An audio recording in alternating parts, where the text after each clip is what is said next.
राम राम भक्तजनों और मेरे प्यारे दर्शकों, अगर आप अपनी तिजोरी को अगले 365 दिन तक महालक्ष्मी की कृपा से भरा देखना चाहते हैं, अगर आप अपने जीवन से हर तरह के दुर्भाग्य, कर्ज और दरिद्रता को हमेशा के लिए बाहर फेंकना चाहते हैं, और अगर आप जानना चाहते हैं कि धनतेरस और दीपावली के वो कौन से 5 सबसे बड़े गुप्त नियम हैं जिन्हें जानकर आप अपनी बरकत को किसी भी कीमत पर दूसरों को सौंपने से बच सकते हैं, तो अपनी कुर्सी की पेटी बांध लीजिए, क्योंकि आज की यह जानकारी आपके जीवन का सबसे बड़ा टर्निंग पॉइंट साबित होने वाली है। मैं आपसे गारंटी के साथ कह रहा हूं कि आज तक किसी ने भी आपको वो 5 सफेद वस्तुएं नहीं बताई होंगी जिन्हें इस पवित्र काल में किसी को भी देना अपनी लक्ष्मी को दान कर देने के बराबर है।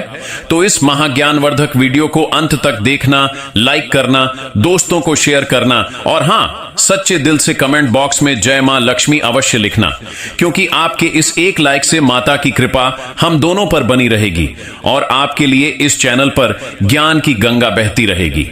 भक्तों, दीपावली का महापर्व बस आने को है और यह सिर्फ दियों का त्योहार नहीं है, यह है मां लक्ष्मी के स्थिर आगमन का, सौभाग्य, समृद्धि और नव आरंभ का महाकाल। और ऐसे में कोई भी भक्त यह नहीं चाहेगा कि अनजाने में हुई किसी छोटी सी गलती के कारण धन और बरकत की देवी उनसे रूठ जाए, जिससे बाद में सिर्फ पछतावा ही बचे। इसीलिए आज हम आपको धनतेरस से लेकर दीपावली तक बरती जाने वाली उन विशेष सावधानियों, उन वस्तुओं के लेन देन के गुप्त नियमों और महालक्ष्मी को प्रसन्न करने वाले अचूक उपायों के बारे में विस्तार से बताएंगे, ताकि आपके घर में धन की अविश्वसनीय वर्षा हो। इस वर्ष 2025 में दीपावली महापर्व की तिथियां इस प्रकार हैं। धनतेरस, धन त्रयोदशी 18 अक्टूबर शनिवार को है। काली चौदस, नरक चतुर्दशी 19 अक्टूबर रविवार को रहेगी। दीपावली और महालक्ष्मी पूजन 20 अक्टूबर सोमवार को किया जाएगा, क्योंकि इस दिन प्रदोष काल व्यापिनी अमावस्या तिथि है, जो पूजन के लिए सर्वोत्तम मानी जाती है। अमावस्या 20 अक्टूबर को शाम 3:45 से 21 अक्टूबर को शाम 5:64 तक रहेगी, इसलिए 20 अक्टूबर को ही दीपावली मनाना सर्वश्रेष्ठ है। इसके बाद देव दिवाली, अमावस्या का व्रत, स्नान और दान 21 अक्टूबर मंगलवार को संपन्न होगा। गोवर्धन पूजा 22 अक्टूबर बुधवार को और भाई दूज 23 अक्टूबर गुरुवार को मनाया जाएगा, जिसके साथ पर्व का समापन होगा। भक्तों, अब सबसे पहले हम आपको उन वस्तुओं के बारे में बताने जा रहे हैं जिन्हें आपको इस पवित्र काल में, यानी धनतेरस से लेकर दीपावली तक भूलकर भी किसी को न तो उधार देनी है, न गिफ्ट करनी है और न ही किसी के साथ साझा करनी है, क्योंकि इन वस्तुओं का संबंध सीधे तौर पर महालक्ष्मी और आपके घर की बरकत को बढ़ाने वाली ऊर्जा से होता है, और इन्हें किसी और को देना अपनी लक्ष्मी को बाहर का रास्ता दिखाना माना जाता है। पहला गुप्त नियम यह है कि आपको सफेद वस्तुएं किसी को नहीं देनी है।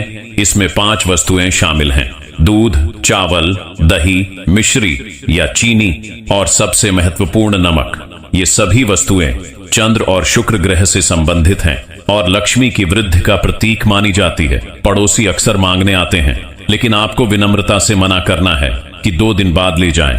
दूसरा गुप्त नियम है घी या तेल किसी को नहीं देना, खासकर पूजा के लिए, क्योंकि घी को भी लक्ष्मी को बढ़ाने वाला माना गया है।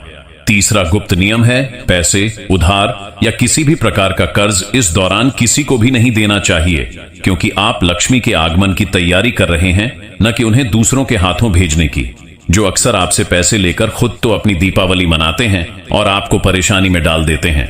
चौथा गुप्त नियम है न तो नुकीली चीजें जैसे चाकू, कैंची किसी को गिफ्ट करें, क्योंकि ये रिश्तों में दरार लाती हैं। न ही जूते, चप्पल, राहु का प्रतीक, और न ही घड़ी, समय का बंधन किसी को उपहार में दें।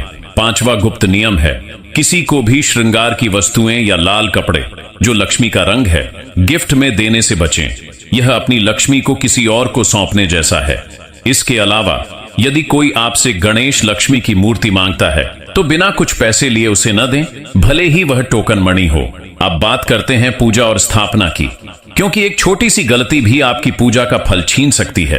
गणेश लक्ष्मी की मूर्ति कभी भी एक ही स्टैंड पर जुड़ी हुई न खरीदें, दोनों अलग अलग लाएं। मां लक्ष्मी की हमेशा बैठी हुई कमल पर आसीन मूर्ति ही लाएं। खड़ी हुई मूर्ति चंचला लक्ष्मी को घर में हुई होनी चाहिए। मूर्तियों को स्थापित करते समय मां लक्ष्मी की मूर्ति हमेशा भगवान गणेश के दाहिने तरफ होनी चाहिए, क्योंकि बायां स्थान श्री हरि विष्णु का होता है। मूर्तियों का मुख दरवाजे की तरफ नहीं होना चाहिए, वरना लक्ष्मी आती हैं और तुरंत चली जाती है। इसलिए मूर्तियों को हमेशा पूर्व या उत्तर दिशा में स्थापित करें। और हाँ, धनतेरस पर जो मूर्ति लाए, पूजा उसी मूर्ति की दीपावली पर होनी चाहिए। वास्तु के अनुसार पूजा कक्ष में काले या गहरे रंगों का पेंट बिल्कुल न करवाए। हल्का गुलाबी, पीला या क्रीम जैसे रंग ही मां लक्ष्मी के आगमन के लिए शुभ माने जाते हैं। घर के मुख्य दरवाजे को आम के पत्तों का बंधनवार, सुंदर रंगोली और मां लक्ष्मी के पैरों के निशान घर में प्रवेश करते हुए बनाकर अत्यंत आकर्षक ढंग से सजाए। कोई भी पुराना, टूटा हुआ या बेकार सामान तुरंत घर से बाहर कर दें। क्या न खरीदें। इस दिन शीशा, दर्पण खरीदने से बचें, क्योंकि यह राहु से संबंधित माना जाता है। लोहा, नकली फूल और नकली ज्वेलरी भी खरीदना शुभ नहीं माना जाता है। क्या न करें। धनतेरस की शाम को सोना नहीं चाहिए, अन्यथा दरिद्रता आती है। और इस दिन घर में कलह क्लेश बिल्कुल भी न करें। और रात के समय दही का सेवन बिल्कुल न करें, क्योंकि शास्त्रों में कहा गया है कि रात में दही खाने से दरिद्रता का आगमन होता है। अब बात करते हैं झाड़ू के गुप्त प्रयोगों की, जिसे महालक्ष्मी का प्रतीक माना जाता है। पहला नियम, सूर्यास्त के बाद झाड़ू लगाना सख्त मना है। खासकर धनतेरस व दीपावली की रात को यह गलती बिल्कुल न करें। अगर बहुत जरूरी हो तो झाड़ू लगाने के बजाय किसी कपड़े से कचरे को एक कोने में समेट दें और उसे रात में बाहर न फेंकें। सुबह होने पर ही घर से बाहर निकालें, अन्यथा धन का आगमन रुक जाता है। दूसरा नियम, झाड़ू को कभी भी खुले आसमान के नीचे जैसे छत पर न रखें, इससे जीवन में कष्ट बढ़ता है। झाड़ू रखने की सबसे सही दिशा उत्तर पश्चिम है, जहां इसे किसी की नजर न पड़े। ऐसे छुपा कर रखना चाहिए। तीसरा नियम, धनतेरस पर एक नई झाड़ू अवश्य खरीद कर लाए और पुरानी झाड़ू को दिवाली की रात से पहले घर से बाहर कर दें। यह झाड़ू बदलने का सर्वोत्तम समय है। चौथा नियम, चमत्कारिक उपाय। यह उपाय आपको जरूर करना है। रात को सोने से पहले आपको झाड़ू के नीचे चुपके से एक चांदी का सिक्का या RS1 का सिक्का दबाकर रख देना है। यह सिक्का झाड़ू की नकारात्मक ऊर्जा को सोख लेता है और उसे समृद्धि में बदल देता है। अगले दिन सुबह इस सिक्के को साफ करें, गंगा जल से स्वच्छ करें और मां लक्ष्मी के चरणों में आशीर्वाद लेकर इसे अपने धन रखने के स्थान तिजोरी में रख दें। यह सिक्का आपकी बरकत को अगली दीपावली तक बढ़ाता रहेगा। पांचवा नियम, शुभ संकेत। अगर आपको धनतेरस या दीपावली की रात को सपने में झाड़ू दिख जाए तो आप घबराइए मत।